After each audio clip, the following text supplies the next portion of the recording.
Hello to you all and welcome to discuss a bit today about some tools on how to review, monitor and hopefully also learn from competitors. That's an art and science at the same time, but I hope during the day you're going to get some picture on at least how we as from company Peikko, we are doing this art and science. We have two presenters here today, and first of all, hello everybody, my name is Satu Kannelvirta and I work as a sales process manager in Peikko Group and also been working with this competitor data already for several years. And my name is Topi Paananen and I'm the CEO of this company Peikko, which I'm going to tell a bit more at the very beginning of this presentation. So welcome to the show. So first of all, I would like to go through a couple of basics on the background on why we are doing this kind of exercise and what is the background here. But before we go even to that far, a couple of words about Peikko in general. So we are a company with the size of some 240 million euro with roughly 2,000 people, and kind of the difficulty and the challenge for us in general is that we are located in 34 countries. It's not making things very simple.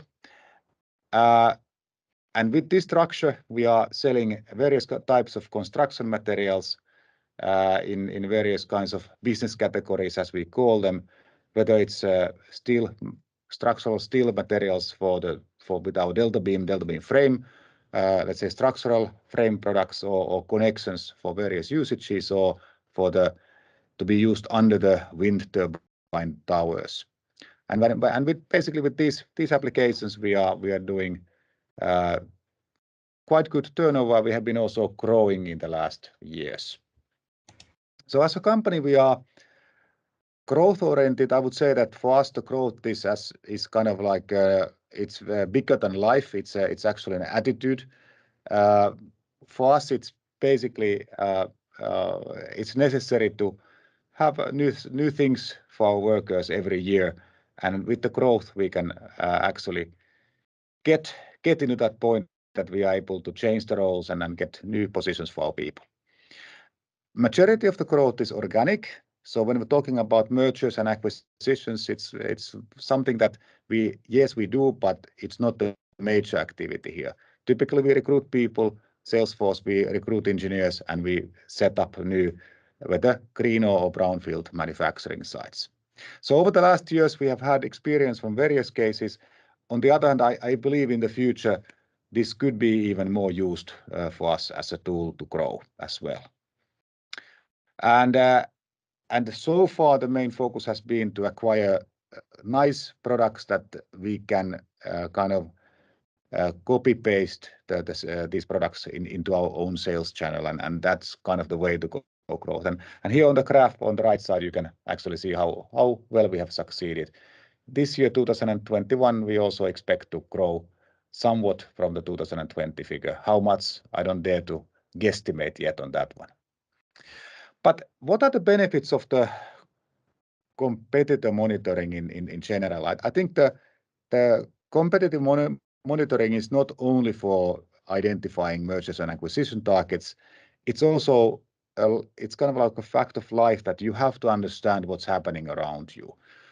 To understand the complexity and the dynamism of the business, and I think when we are doing this exercise long term, we are also able to understand the behavior, how different companies are growing or going down with their operations. And it's good to analyze why some companies are going down, why some companies are coming up over the matter of years. We need to understand more the business and also learn more from competitors. Of course, copy the best practices from the competitors, but also we need to have tools to shortlist the companies we should at least be active with, to take contact and have a dialogue with, in case there could be opportunity to join forces later on. So how to prioritize the attractive prospects and which may have some special competencies. which may have a fit with our existing organization, with our existing culture, etc. Before I let Satu to talk more on our tool, I just want to like to highlight that where is the information coming from? And in many cases, the Salesforce, of course, is the source of the information. The information is coming directly from the customers. It's coming from the talks at the exhibitions or some other forum. It's not coming from the internet necessarily.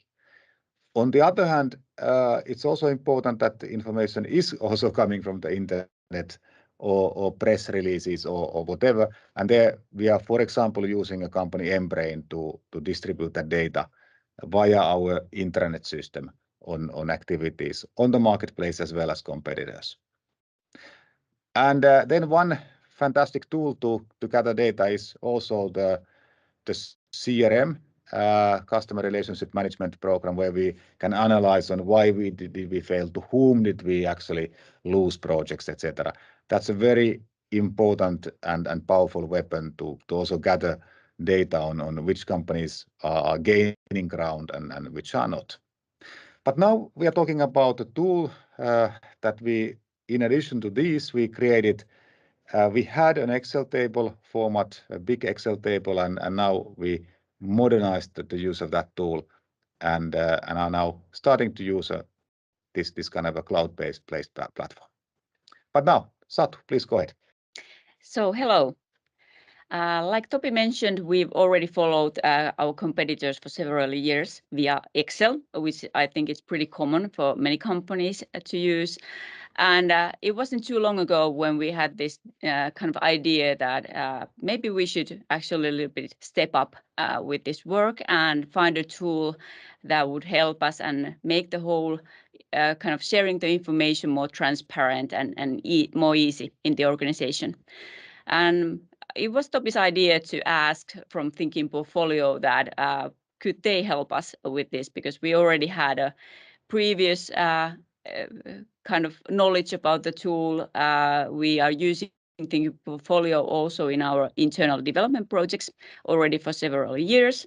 So that was kind of the basement of this idea.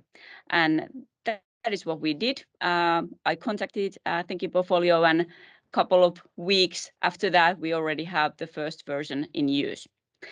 I will a little bit now share that what is how we build it. Of course, it's important that everybody, you have your own things that are important, which you want to follow, which you want to kind of measure and classify. But I will give you a couple of short updates what we chose to follow. Overall about the tool, like you probably know, it's a cloud-based. It's very secure, so that is of course also important thing when we talk about M&A related information. It's very flexible to develop. So basically, the platform is now based on the Excel we used to use, and now adding a little bit new features and especially better reporting to the current system. Here you can see a couple of examples on how we classify our competitors and how we track these possible interesting M&A targets. First of all, like Topi already mentioned, it's important for us to have this kind of cultural fit in case of acquisition. We are using now two different type of kind of measurements or classifications. This ABC is where we are kind of analyzing companies based on what kind of capabilities they have on engineering skills or knowledge of the softwares or the kind of level of the sales force. And there is those kind of productional fits, cultural fit, and so on. So in case we want to especially follow these possible M&A targets, we have chosen three categories which we are following and analyzing these companies based on. So the geographical expansion, possible product expansion, and know-how. And we are estimating the companies in the scale of 1 to 5. You can also see a little bit traffic lights created to kind of give the message more clearly. And then we are calculating this kind of M&A attractiveness figure, which states how this company fits on our targets and what kind of benefits we would get.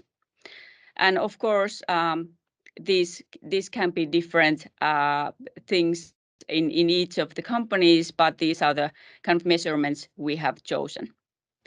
Of course, also in case of M&A, we have some limitations.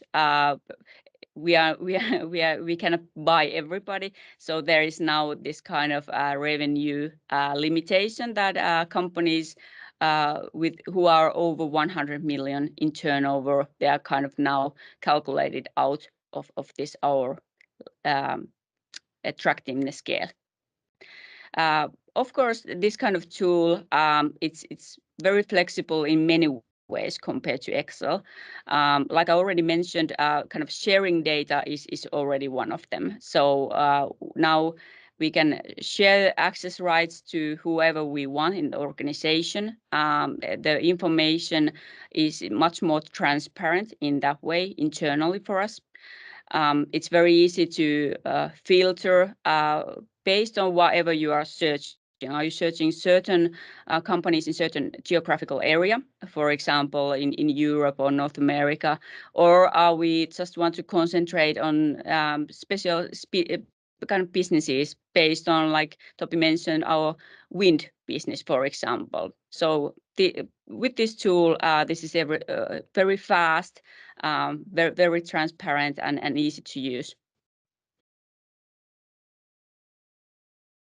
And like I mentioned, the reporting is absolutely one of the biggest changes compared to the Excel form of working. Naturally, the pictures are blurred, so you cannot see in details, but we have this kind of map reporting taken into use. So it's very easy for us to also see in geographical point of view that where our competitors are located in each of the businesses, if we want to look the information in that way.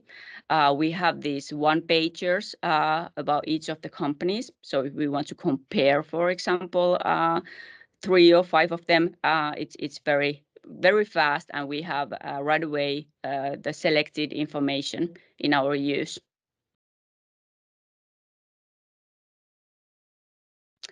Next steps.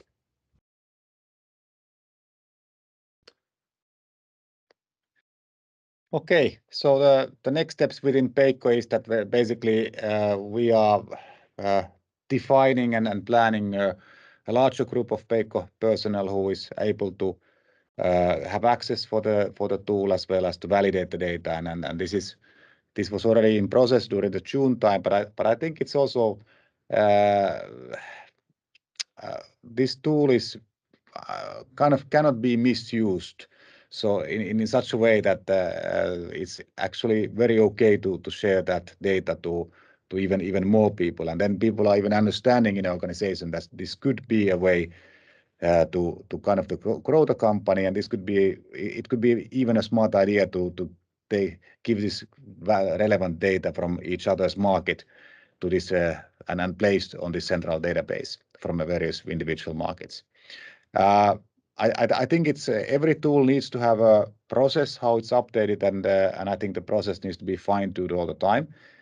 Responsibilities and roles are changing, and that's one thing, of course, that this is not a one-off exercise. This is a process, a learning process, and I think the key here, we always think about competitor area as a stable area, and I think the key question here is that who have we overlooked? Which company is totally missing here from the list, and why do we need, what kind of competencies do we need in the future, and how to place companies to watch based on the competencies for the future.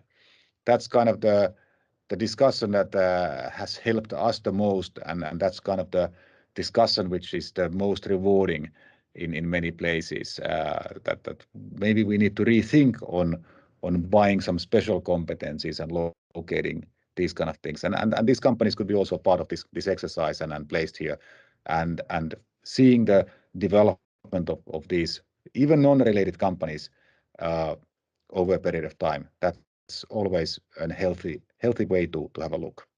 And I also think that it's very important that all the green companies, the companies that are making sense to watch, mostly, they have a dedicated person who is once in a while looking at those companies' websites and focused on having big ears and then putting the data in. There has to be always responsibility, and then things can also get updated. But that's more or less all from us. From now, I just still want to highlight one last thing, and that is basically the competition